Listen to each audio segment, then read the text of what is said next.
तो कोरोना को काबू करने का फॉर्मूला यही है कि लापरवाही ना बरती जाए और दूसरी बात यह कि वैक्सीनेशन फुल स्पीड से हो और इस वैक्सीनेशन में हर तरफ से सिस्टम दुरुस्त हो। साथ ही लोग भी वैक्सीनेशन के लिए हिचकिचाए नहीं। देश ने एक बड़ी उपलब्धि हासिल की है। जनवरी में शुरुआत के बाद 5 करोड़ से ज्यादा वैक्सीन डोज दी जा चुकी हैं। पिछले 24 घंटों में 23 लाख से ज्यादा लोगों का वैक्सीनेशन हुआ है। लेकिन एक बड़ी समस्या वैक्सीन की बर्बादी। यह कैसे हो रही है, इस बर्बादी से बचने के क्या तरीके निकाले जा रहे हैं, यह भी हम आपको बताते हैं।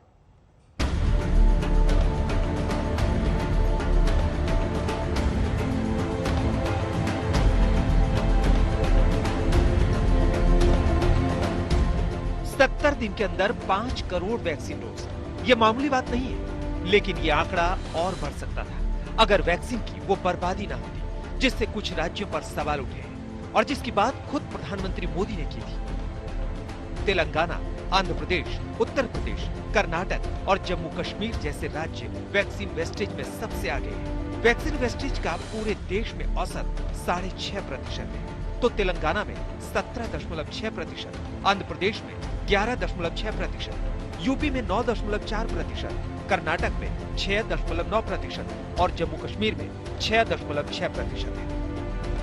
लेकिन ये समझना भी जरूरी है कि कुछ राज्यों में ये वैक्सीन वेस्टेज क्यों हो रहा है, क्योंकि एक डोज भी बर्बाद होने का मतलब ये है कि किसी एक व्यक्ति का वैक्सीनेशन नहीं होना, जो इस वक्त सही नहीं है जब कोरोना से लड़ने के लिए वैक्सीनेशन के मिशन पर सरकारें लगी हैं और तेजी से बढ़ते नए मामलों के बीच वैक्सीनेशन की स्पीड बढ़ाना भी जरूरी है।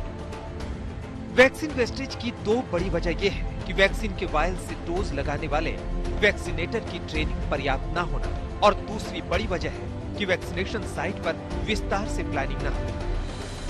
इन्हीं कमियों को सही करने के लिए केंद्र से राज्यों को कहा गया है, जिससे वैक्सीन की एक डोज का इस्तेमाल हो सके और वैक्सीनेशन का टारगेट भी बढ़ सके।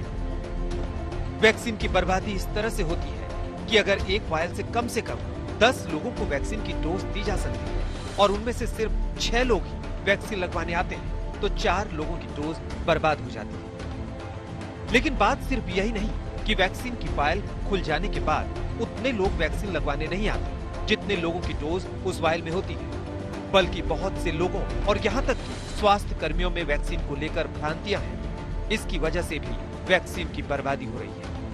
वैक्सीन को लेकर काफी भ्रांतियां फैली हैं। भ्रांतियां न केवल आम लोगों में बल्कि पंजाब के स्वास्थ्य महकमे के कर्मचारियों में भी भ्रांतियां हैं, जिनके चलते वो खुद वैक्सीनेशन के लिए आगे नहीं आ रहे हैं। बात डोजेस की करें तो 9 लाख से ज्यादा वैक्सीन की डोजेस अभी इस्तेमाल नहीं की जा सकी हैं।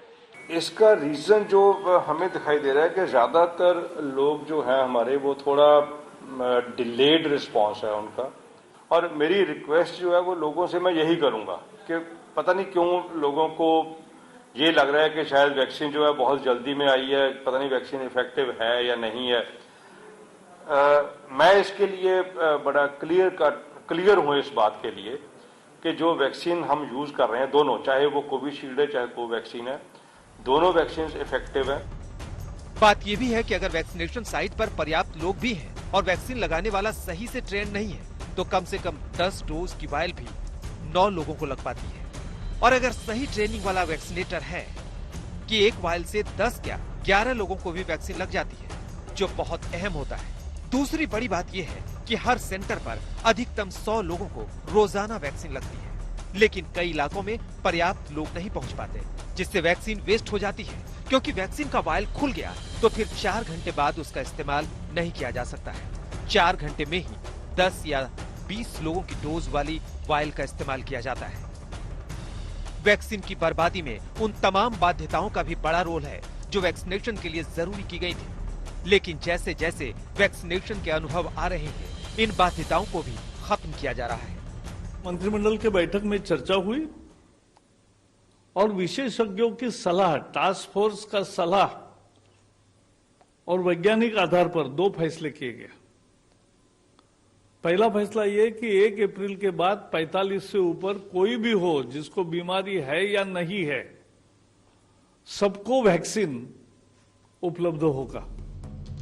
1 अप्रैल से 45 साल से ज्यादा उम्र के सभी लोग टीका लगवा सकते हैं। उन्हें किसी बीमारी का सर्टिफिकेट डॉक्टर से नहीं लाना है। ये वैक्सीनेशन के दायरे को भी बढ़ाएगा और इससे स्पीड भी बढ़ेगी। कई राज्य तो ये भी कह रहे हैं कि 18 साल से ऊपर के सभी लोगों का वैक्सीनेशन शुरू कर देना चाहिए, कोई शर्त लगानी नहीं चाहिए और यही कोरोना पर काबू पाने की सही रणनीति होगी। चंडीगढ़ से मंजीत सहगल के साथ आज तक ब्यूरो।